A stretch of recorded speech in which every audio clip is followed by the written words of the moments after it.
Dare I ask, but what is the meaning of life to you? Perhaps it's family, love, wealth, Marvel rivals ranked. For one mysterious Japanese hobo, it's strength. This was Akuma, and he had one purpose in life: to teach you the meaning of pain. Welcome to the 36th episode of Drunk's Powerscaling, the show where I hungoverly powerscale my favourite characters. That was pathetic.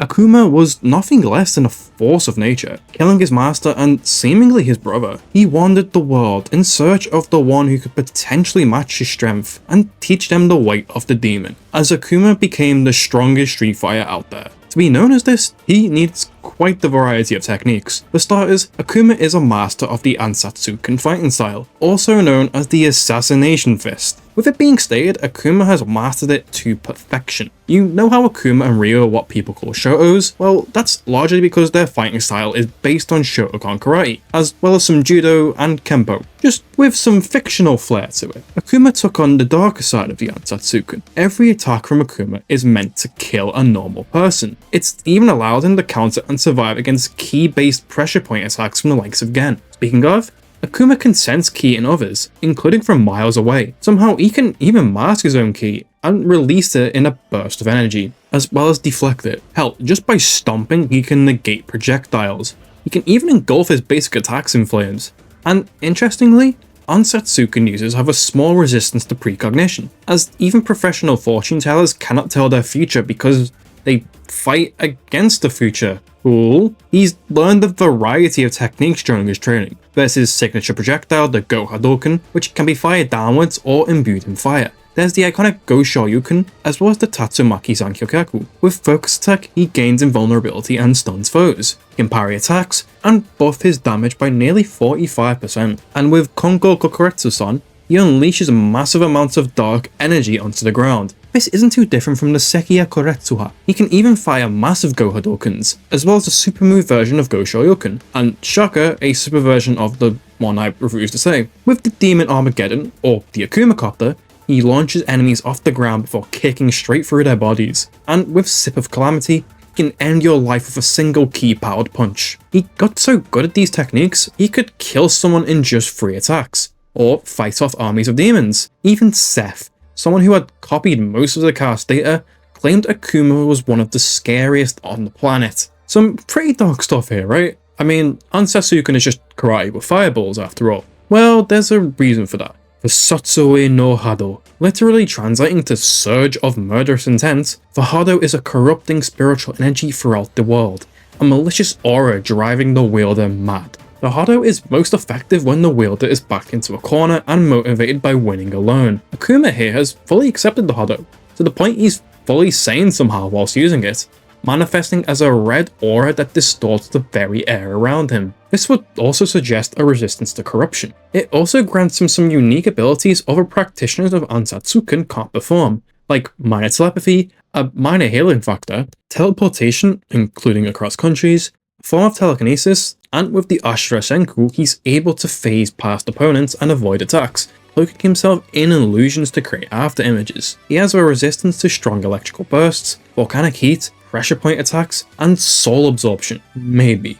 See, Nakali here's whole deal is that he consumes the souls of others. He naturally would want Akuma's, but Akuma just blows him up instead. Death Battle themselves even bought this as a resistance to Shao Kahn's soul magic. So what's the issue I have? Well, the scene doesn't really imply a resistance, rather Akuma just punches his way out of Nakali's stomach before his soul is consumed. Fetish much? I'm interested to see if anyone else has an opinion on this, but regardless, let's move on. He is so terrifying, trees have literally killed themselves to avoid being destroyed by Akuma. What the fuck? And perhaps the most deadly technique associated with the Hado has to be the Shungoku Satsu, aka the Raging Demon. An attack so deadly, it targets the victim's life force with the weight of their sins, killing them instantly. The only way you can survive it is if you can, well, empty your soul from earthly desires and sins, whatever the fuck that means, or just not have a soul whatsoever, like me, or just being skilled enough to block every single attack. In the comics, the victim's soul gets sent to Makai, a name you may be familiar with, as that's actually a place in Darkstalkers.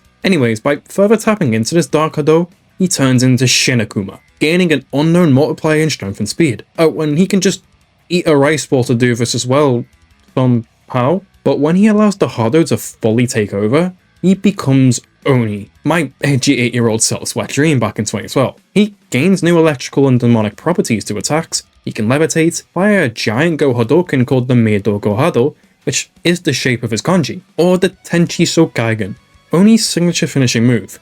Not much to say other than look at it, this shit's cool. Oh yeah, Akuma can ride dinosaurs too. Yeah, this is non-canon, and no, I don't care. Speaking of canon, let's talk about his stat trinity now. He totaled a submarine, Shoryuken the giant statue's head, split A as a rock in half, and with the Kongo Kokoretsu-san, he destroyed an entire island with a single attack, which is only a mountain level feat somehow. Powerscaling, people. We could also scale Akuma directly to Bison satellite lasers, which annihilated all of Easter Island in a single shot. Speaking of, a very early series Ryu once had his energy extracted by Bison, who then used said energy to destroy a city, theoretically Bangkok given they're in Thailand. Akuma also once summoned a giant wave of energy that reached the sky and decimated an entire forest, pushing out large waves of debris that decimated the air around. And as Oni, he once erupted this volcano. Lastly, being pretty much the strongest Street Fighter, he'd scale to basically anyone, such as Hakan, who threw E Honda with enough power to destroy this meteor. Now, calcs for this feat vary. Some measure it based on the clouds, some don't bother measuring it at all. We choose to measure it based on how it looks in this shot, from space. Using lower meteor speeds, shout out to El Kato again, but we can get this feat to moon to small planet, guaranteed small planet with faster speeds. First things first for speed now, how fast is the Raging Demon? Not very, since he'd be striking anywhere between 25 and 30 strikes, it'd be at least 25 meters per second. So in case you're wondering if this was accurate, it was. Somehow, Akuma jumped from the bottom of the ocean all the way back up to the surface. Hell, even characters from Final Fight, like Elias, can move at lightning fast speeds. In mere seconds, Akuma's ki can reach space, and in his debut feat, he struck down M. Bison with the Raging Demon, the same Bison that can outrace his own satellite lasers. With durability, he regularly tanks Ryu's attacks, and lesser fighters like Birdie and Balrog can survive the explosion of his Shadowloo base. Not a lot here, is there? There's a few more feats I could go over, but I'd like to discuss this franchise again eventually. One thing I also remember is that during Akuma vs Shao Kahn's time frame, Alta vs Akuma had an argument because the Hado is a concept in the same vein as Marvel's Death or Eternity? Okay, despite how Street Fighter doesn't even have more than a single universe, this is some Dr. Splash levels of wank. Anyways, Akuma would be anywhere from moon to small planet for his AP and durability, and massively hypersonic plus for speed. So that's the video, right? Not exactly. Let's move on to the soft composite section.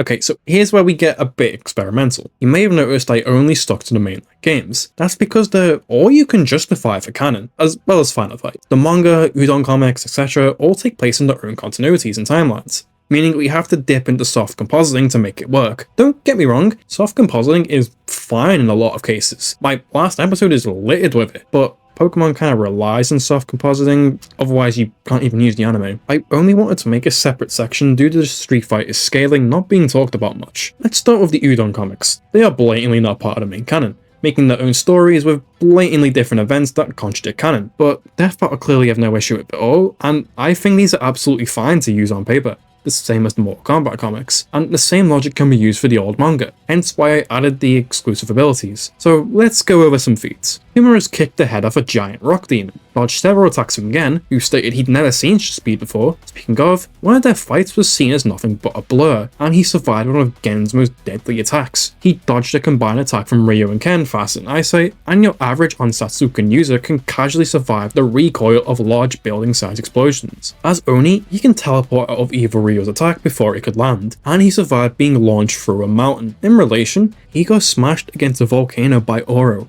which triggered an eruption, and survived this suicide attack from Goken. Perhaps my favourite Akuma feat, he once crash landed from orbit back to Earth from another dimension just fine. Over time, Shin Ryu once jumped from the Mediterranean Sea to Aya's Rock in a single leap. Gil, the one character besides Ryu and maybe Alex that Akuma is equal to, destroyed this giant meteor. Next up, in a super move in the game Final Fight Revenge, Mike Hagar can pile drive foes so violently it creates an explosion seen from the curvature of the Earth, with the range depending on if you count the mushroom cloud or not. Yet Mike Hagar's 5-polygon pile driver can destroy all of Russia at its high end, or Q Zangief I guess. However, we do have one big problem. This game straight up isn't canon. The game's events or the game itself are not mentioned at all in the official encyclopedia, just the events of the main Final Fight games. So again, this feat is usable for a soft comp, just can't be included in canon. He'd also naturally scale to the speed Hagar needed to perform this pile driver, which again, there's no real way to determine the distance besides using guesstimates based on real life celestial bodies. Oh yeah, you may have seen Death Battle mention this feat once or twice.